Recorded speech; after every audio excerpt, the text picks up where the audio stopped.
I know that ain't who I think it is. Little Big Brother.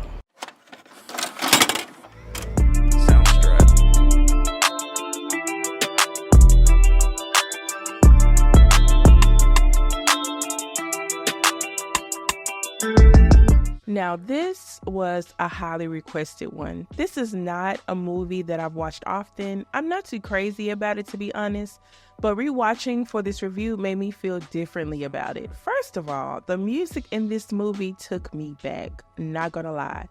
To be of age during the mid-2000s, listen, it was amazing. And there were certain scenes in this movie that I know for a fact were meant to be serious, but baby, it was giving straight comedy. It was. As you already know, while watching this movie, I noticed some things, and I have my thoughts. But before we get to that, it's time to recap. So let's get into it.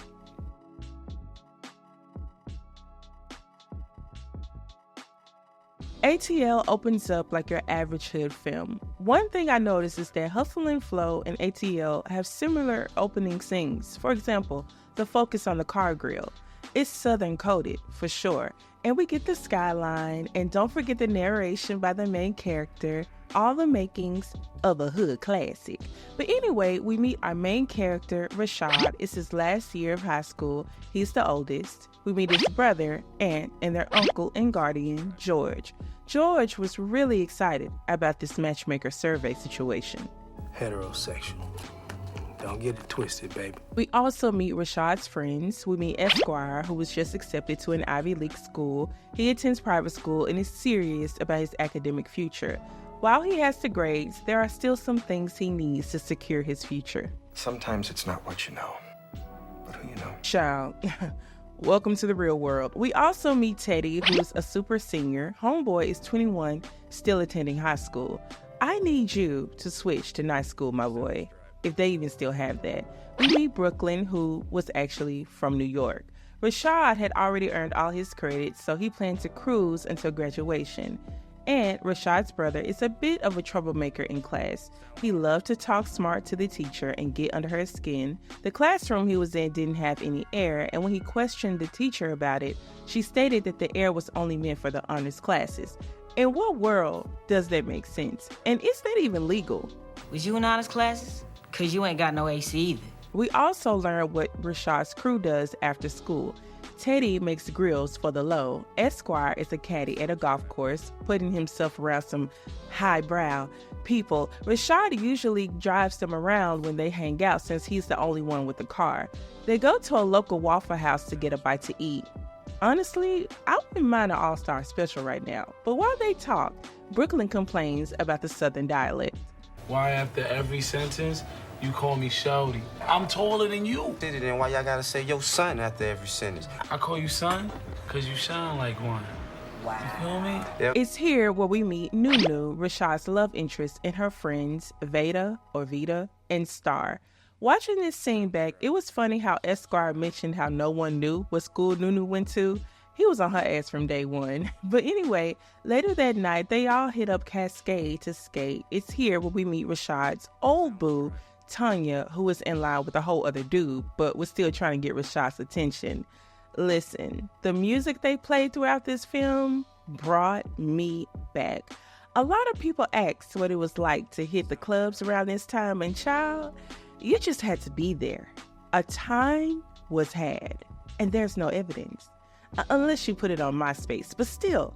Anyway, Nunu arrives at Cascade and meets up with the twins. It was a skate competition that night, and Rashad and his friends participate.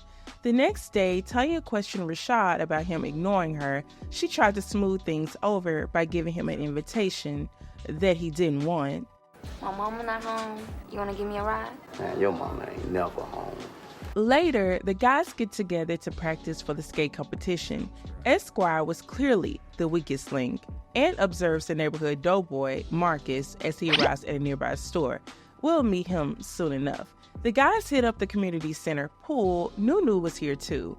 Nunu was everywhere in these streets. And how did she even meet the twins? Anyway, Nunu asks Rashad and his crew if they're going to Big Booty Judy's graduation party, and they say they are. Again, how did she even know Big Booty Judy? While they're at the pool, Ant spots a familiar friend from school and asks him about Marcus. He wants to get put on. He has doughboy aspirations. We fast forward to another night at Cascade. Nunu is there, per usual, and Rashad spots her. As they are talking, Tanya sees them and starts swimming in her feelings while being surrounded by all these guys. Girl, stop. Nunu jokes on Esquire about his lack of coordination. They stay bickering with each other. Maybe he saw through her from the jump. Who knows? But Ant's silly self was outside trying to network with Marcus and his cousin. The guys don't last long of this competition. They crash into each other on the floor and they were out. While Esquire was at work the next day, he had the opportunity to bring a drink to John Garnett, a successful businessman who is from the south side of Atlanta, just like him. When he gives him his drink, he flatters him with his knowledge of John's accomplishments. This will work in his favor later. We fast forward to the night of Big Booty Judy's party. Nunu and the twins arrive, and Nunu was looking for Rashad tough. After they find each other, they slow dance for a bit until Tanya spots them and decides to confront Rashad about Nunu. I know this ain't the bitch that got you tripping on me. Who you calling a bitch? Child, he walked away. 2 seconds later, she found another man to pay her some attention. When the twins' mama pulls up to the party to scold them for stealing from the mall, Rashad offers to take Nunu to the bus stop. Apparently, Nunu got her nickname because she always wore the Nunu shit. And then her song comes on. Oh, this is my song. Oh, yes. I don't know why this scene was so cringe to me, but as they continue to talk, Rashad asks her how he skates, and she mentions that he has a little style, he's confident, and that she thinks he's special. Their love is growing, I guess. Around this time, Ant made enough of an impression on Marcus for him to pull him away from school and give him a chance. He takes him to the trap and tests him out. It didn't take long for him to figure out that he was wet behind the ears. He warns him that the drug game is a grown man's world, and Ant insists that he's ready. Ant arrives home late, and Rashad gets in his ass expeditiously. He tries to talk some sense into Ant and even shows him the money he's saved by being responsible and doing the right thing. But Ant wants more, and he wants it fast, so he starts trapping at the schoolhouse. Esquire sees John at the golf course while he's working, and John asks him to be his partner and caddy. They have a good time, and John even gives him a good tip. Esquire asks him for a favor, to give him a letter of recommendation, and he agrees to.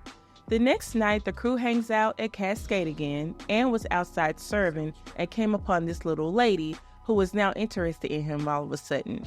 They immediately went to the car and got some stuff started, but before they could really get going, they are interrupted by Marcus beating the brakes off his own cousin. This supposed to be my fam, my blood cousin.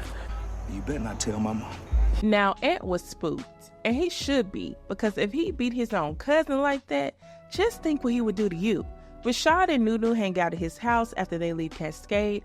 She finds his sketchbook and was impressed by his talent. Even though he tried to downplay it, she insists that he's really talented. Needless to say, both of the brothers, well... Yeah. And they woke up happy the next morning, too. I got some cutty last night. Stop lying. George was mad. Here he is doing dating surveys through mail, and Rashad and Ant are getting it in. And why is Ant eating cereal and drinking orange juice? Stomach gonna be boiling later. Anyway, Rashad showed Esquire the necklace he bought for Nunu, and Esquire started hating. He really didn't like Nunu. Rashad took him over John's house to pick up the letter of recommendation he wrote for him, and John gave him some familiar advice. It's not always what you know. Sometimes it's who you know.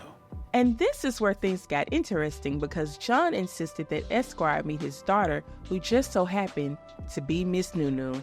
We'll just call her Erin, her real name from here on out.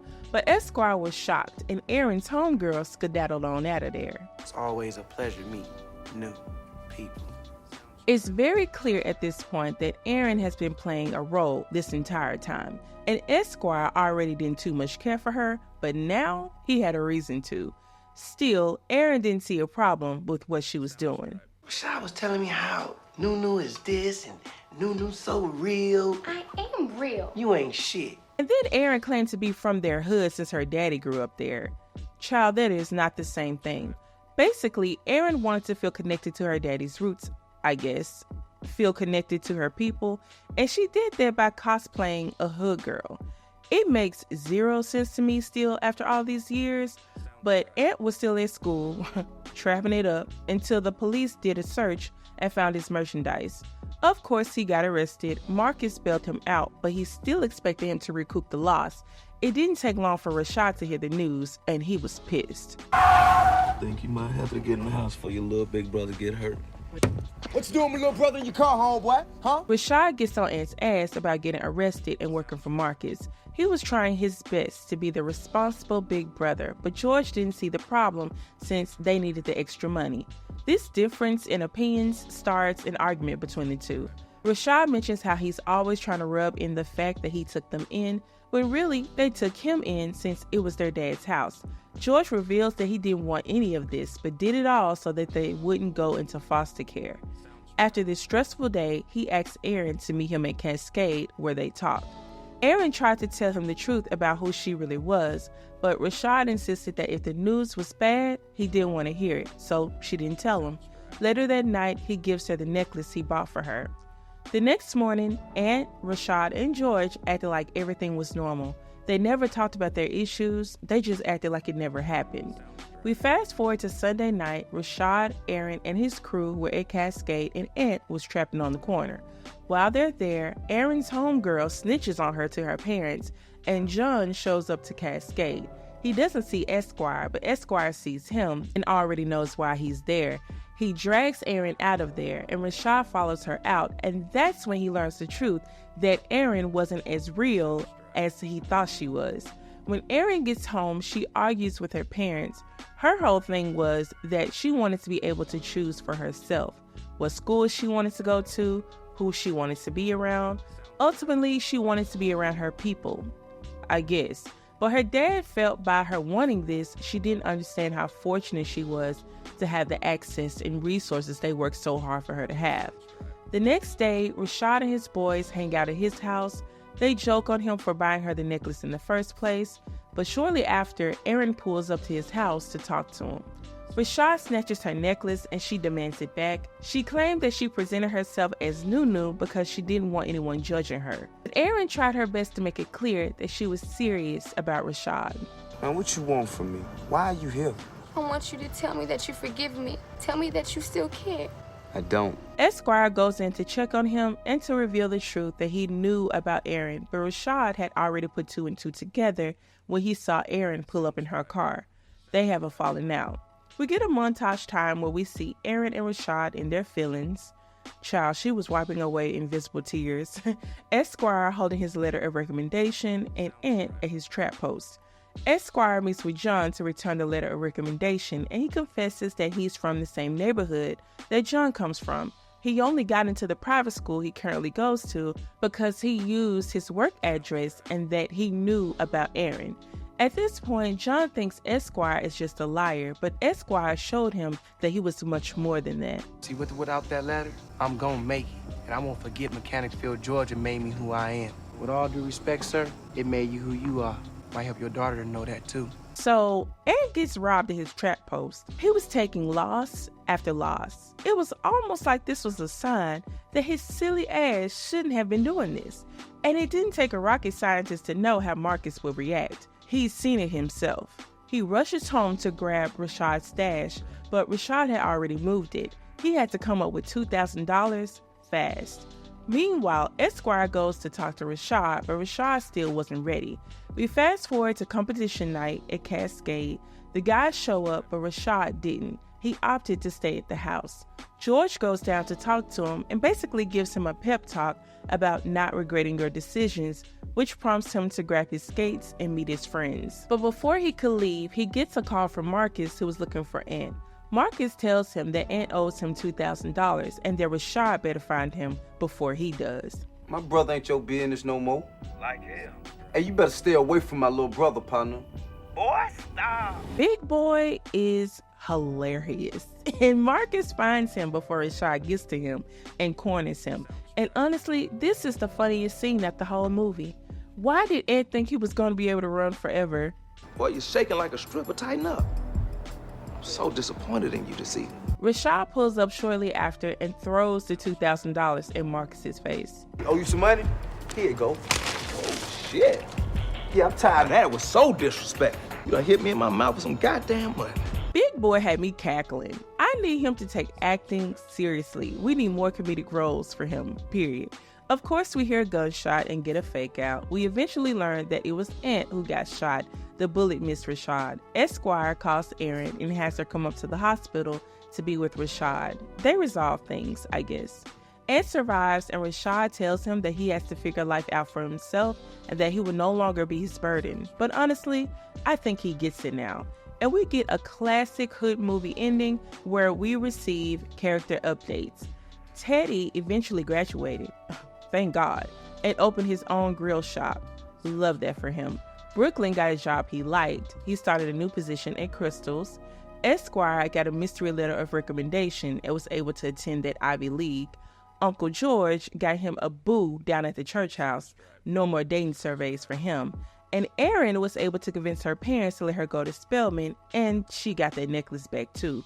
Ed got him a new boo and stopped trying to be a doughboy, and Rashad became an artist. Love that for him. And that was pretty much the end of the movie.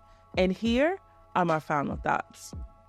Like I said before, I really appreciated seeing the fashion of the mid-2000s, hearing the music we used to listen to, the slang we used to use. I miss that time. It was so much fun, and it was just a vibe back then.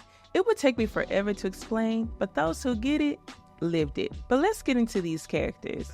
Rashad, Aunt, and Uncle George. While Rashad tried his best to be a good example for his brother, Aunt was determined to get fast money. And I guess Aunt felt like he would be at an advantage if he sold drugs.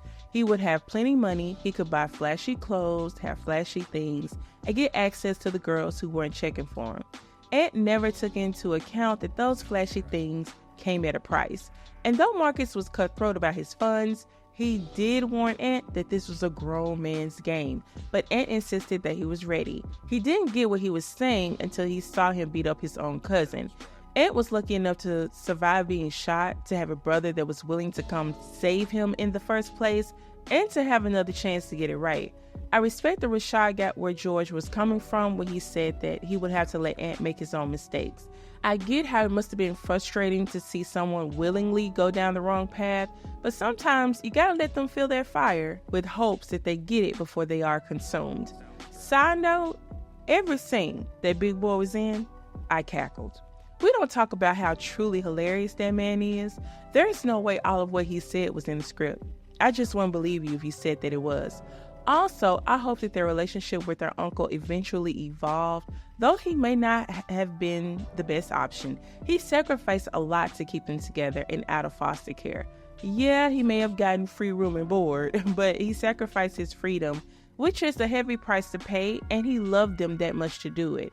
And I'm glad he eventually got him some long-term cutty. Now let's get to Nunu, aka Erin, John, and Esquire. After all these years, I still don't get why Erin did the most just to feel connected to her blackness, I guess you can say. There are other ways to do this. You didn't have to cosplay a hood girl, take on a whole other persona. There are various types of black girls, and all of those types are equally as authentic as the other. You could have simply just been yourself. She did a lot to keep this act up. Took a bus to Cascade, was all up in the functions, knew all these people, but they didn't even know what school she went to, where she even lived. It was wild to think about. And while Erin did all this to feel connected to where her father was from, John was frustrated with her because she couldn't see how fortunate she was to not actually be from where he was from. She didn't understand or see the struggle. She just saw the beauty in the culture, the fun of it all. But then how could she understand if he never wanted to tell her how it was for him coming up? John strikes me as somebody who made it and chose to forget where he was from and didn't want to acknowledge it. I don't know. Esquire was the opposite. He finessed his way into a private school by using his work address, got himself into an Ivy League, but even with his good grades and test scores, he still had to know someone important to recommend him, to say that he was worthy. He was never ashamed of where he was from, never wanted to be anything else, but he did want better opportunities, and those opportunities weren't going to be handed to him. Though Esquire admired John for making it out of where they were from, becoming this successful businessman, Esquire couldn't respect him for trying to dismiss or ignore how where they were from made him who he was. I think this film aged pretty well. I can't believe it's almost 20 years old. It's crazy to think about. Though it's still not a movie I plan to watch all the time, I do plan to stream the hell out of this soundtrack because it was fire. Anyway, that's it for this review. Please like, comment, and subscribe if you haven't already. As for my next review, all I'm going to say is 1998. This movie stars some of our Black Hollywood faves, and child, this was a long road trip full of drama, affairs, possible pregnancies, and empty promises of stardom. See you next time, you guys. Bye.